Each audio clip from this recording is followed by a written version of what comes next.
2024년 8월 14일 수요일 방송 제목을 읽어 드립니다. 하나님 나라의 삶. 나라라는 개념은 통치권을 의미합니다.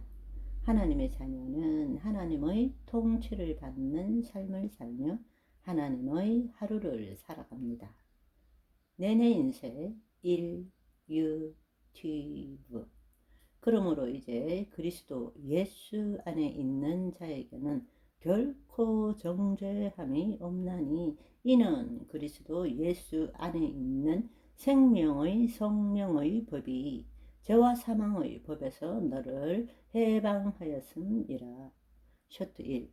세상 사람들은 꿈이 뭐냐, 목표가 뭐냐 물으면 대통령이요, 판사요, 의사요 등 돈과 명예를 얻는 것으로 무엇이 되고 싶다라고 말하지만 우리는 믿는 순간 하나님의 자녀가 되므로 더 이상 올라갈 수 없는 높은 자리에 올라가기 때문에 더 이상 꿈이 없어요. 목표가 하나님을 나타내는 것밖에 없는 사람들입니다. 쇼트 2. 하나님을 나타낸다는 것이 말씀을 이룬다는 뜻입니다. 말씀을 이룬다? 무슨 굉장히 크고 놀라운 사건을 말하는 것이 아니라 나에게 하나님의 도우심이 나타났다. 병 고침이 일어났다. 이런 모든 것들이 다 말씀이 나를 통하여 나타나고 이루어진 것입니다. 쇼트 3.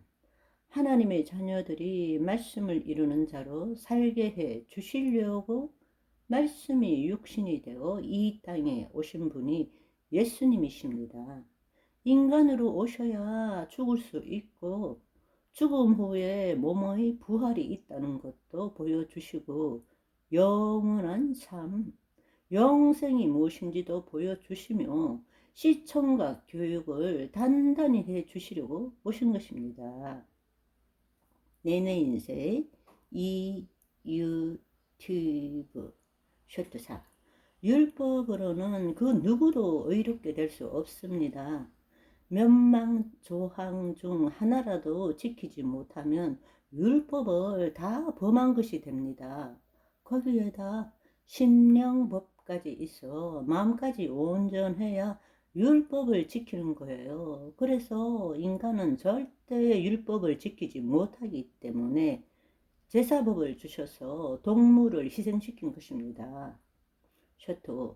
이 땅에 하나님의 의를 나타낸다는 것은 하나님의 성품, 하나님의 본질, 하나님의 권능을 나타낸다는 것입니다.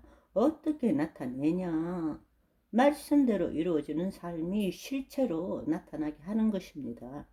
방금 전에도 저와 아들은 실체를 봤습니다. 제가 오후 6시쯤 강아지 안고 사무실 출근했는데 사무실에 들어가자마자 천둥 치고 비 오고 난리 났어요. 저는 대뜸 사무실에 우산 있지? 물었는데 아들은 퇴근할 때 그치면 좋겠다 하길래 잠시 비는 멈추어라 명령해봐 했죠. 7시 퇴근하는데 비가 딱 멈춘 것입니다. 우산부터 찾은 저는 의문의 일패가 아닌 확실한 믿음의 일패를 했지요. 쇼트 6.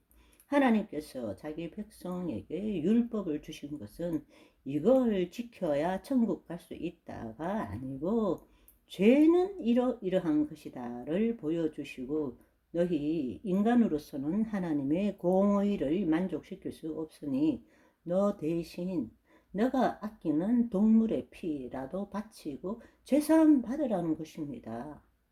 쇼트 7. 이제 동물의 희생제사는 더 이상 필요 없습니다. 예수님이 단번에 해결해 주시고 하늘에 오르셔서 전지전능하시고 무소부재하신 성자 하나님으로 내 안에 계시며 인간으로 살면 죄를 짓기 마련임을 아시고 내가 죄를 지을 때마다 예수님 피를 성소에 뿌리시며 중보하고 계십니다. 쇼트 8. 예수님이 가르쳐 주신 기도, 주 기도문이 기도의 정석입니다. 모든 예배 말미에 붙이는 후렴 같은 것이 아니고 하나님을 아버지라 부르며 죄를 짓지 않게 해달라가 아니라 다른 사람의 죄를 내가 용서해 주고 나도 주님께 용서를 받는 것입니다. 믿음, 소망, 사랑.